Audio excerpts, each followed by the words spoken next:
Hello everyone. Today's topic is mass flow hypothesis, and this hypothesis is also known as pressure flow hypothesis.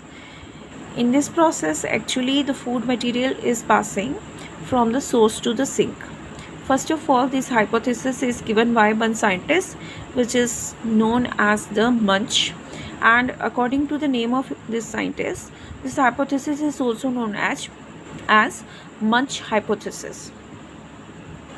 सो मंच hypothesis actually होती क्या है, इसमें transportation होती है फूड मॉलिक्यूल की from the source to the sink.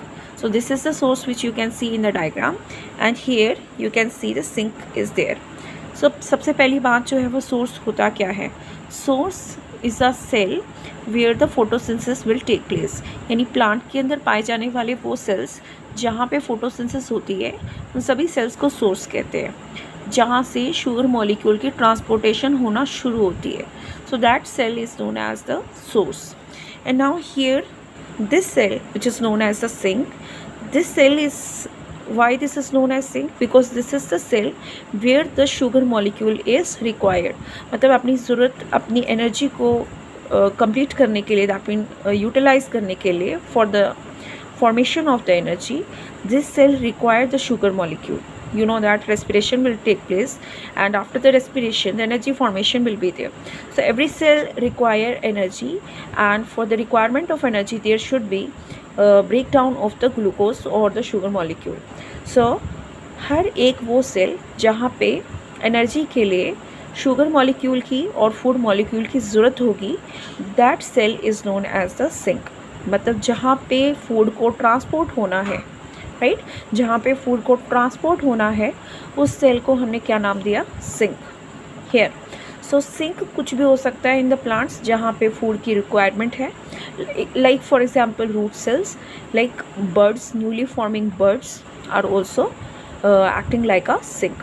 तो sink can be change, सिर्फ रूट ही नहीं हो सकते बल्कि वो पोर्शन प्लांट के अंदर जहाँ पे फूड की ज़रूरत है, those cells are known as sink. So how this process will take place, now we will study about this. तो सबसे पहले होता क्या है उसके बारे में समझने की कोशिश करते हैं कि ये प्रोसेस होती कैसे है. तो सबसे पहले होता क्या है कि जो फूड मॉलिक्यूल है it will form, that mean the sugar molecule will form after the photosynthesis. तो आपको पता है कि फोटोसिंथेसिस का जो एंड प्रोडक्ट होता है वो ग्लूकोज होता है. तो सबसे पहले लीफ सेल्स में और सोर्स के अंदर ग्लूकोज की फॉर्मेशन होती है, और वो ग्लूकोज जो है वो फ्रक्टोज में कन्वर्ट होता है. I am repeating, after the end of the photosynthesis there will be formation of glucose, and that glucose will convert into sucrose, right. तो सुक्रोज अब यहाँ पे इकट्ठा हो गया, that mean the deposition of sucrose will be there. अब now this sucrose will move toward the companion cell. अब ये जो सुक्रोज है ये सोर्स से कहाँ की साइड जा रहा है, it is moving toward the companion cell. But how it is moving? It is moving with the help of the ATP. So here you can see the movement of the sugar molecule will be there or sucrose will be there, but by the use of the ATP.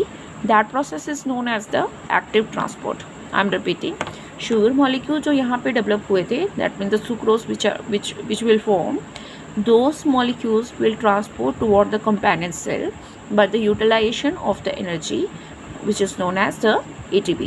And due to the utilization or due to that process, where the process of utilization of ATP will be there in the transport, that process is known as active transport. I am repeating one more time कि source से companion cells के बीच में sugar molecule की transport होती है with the help of the ATP molecule. So that is why here the transport is known as the active transport. Now after the active transport, what is happening, the sugar molecules are going to deposit over this particular area. यानी बहुत सारे sugar molecules जो है वो companion cell में इकट्ठे हो गए हैं. अब इनका क्या होगा, they will transport toward the sieve tube. Here you can see this is the part of the phloem which is known as the sieve tube. Why this is known as sieve tube? Because you can see here different cells are there which are known as the sieve cells, and these sieve cells are arranged according to और in the form of the tube. मतलब एक tube like structure ये बना रहे हैं जिन्हें हम कहते हैं sieve tube. And here you can see each cell, मतलब हर एक सेल जो है एक दूसरे से थोड़ा सा सेपरेट है with the help of this perforated structure. मतलब यहाँ पे सी प्लेट्स बनी हुई हैं and these sieve plates are perforated, मतलब इनके अंदर छोटे छोटे पोर्स होते हैं.